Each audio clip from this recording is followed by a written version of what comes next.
Méditation du 25 avril. Rendre notre fondement solide. C'est pourquoi ainsi parle le Seigneur l'Éternel. Me voici, j'ai mis pour fondement en Sion une pierre éprouvée, une pierre angulaire de prix solidement posée. Ésaïe 28, le verset 16. Dans les Écritures, l'image de l'élévation d'un temple est fréquemment employée pour illustrer l'édification de l'Église. De la construction de ce temple, Pierre écrivit « Approchez-vous de lui, pierre vivante, rejetée par les hommes, mais choisie et précieuse devant Dieu, et vous-même, comme des pierres vivantes, édifiez-vous pour former une maison spirituelle, un saint sacerdoce. » 1 Pierre 2, les versets 4 à 5. Les apôtres bâtirent par de solides fondements sur le rocher des siècles mêmes. À cette fondation, ils apportèrent les pierres qu'ils avaient rapportées du monde. Mais ce n'est pas sans mal que les ouvriers travaillèrent. L'opposition des ennemis du Christ rendit leur œuvre extrêmement difficile. Ils durent lutter contre le fanatisme, les préjugés et la haine de ceux qui bâtissaient sur de fausses fondations. Mais bravant l'emprisonnement, la torture et la mort, ces hommes fidèles poussèrent l'œuvre en avant et la structure grandit, harmonieuse et symétrique. Depuis le temps des apôtres, le temple de Dieu n'a cessé de se construire. On peut regarder en arrière et constater les pierres vivantes qui le composent scintiller comme des rayons de lumière à travers l'obscurité de l'erreur et de la superstition. Ces précieux joyaux luiront pendant toute l'éternité d'une lumière qui ira en grandissant. Mais la structure n'est pas encore terminée. Nous qui vivons aujourd'hui avons un travail à faire, une part à effectuer. Il nous faut joindre aux fondations des matériaux à l'épreuve du feu, de l'or, de l'argent, des pierres précieuses. Le chrétien qui présente fidèlement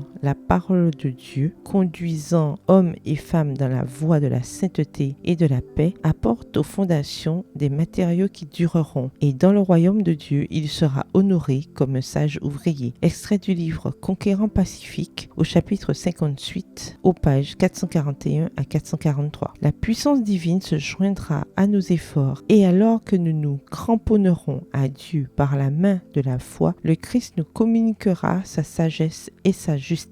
Ainsi, par sa grâce, nous pourrons bâtir sur un fondement solide. Extrait du livre Évangéliser, la section 18 à la page 534. Bonne soirée et que l'Éternel vous bénisse.